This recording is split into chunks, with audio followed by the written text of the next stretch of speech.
Hi guys, welcome to another video from DIY Daily.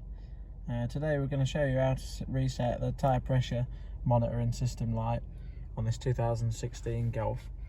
It's all done through the centre console here today. And to start with, you just want to press the car button there, and then settings. Then you can select tyres, and you've got the indicator at the top there, and just click on the set. That'll just ask you that you've set them all to the correct settings, and then just confirm it there, and that's all done.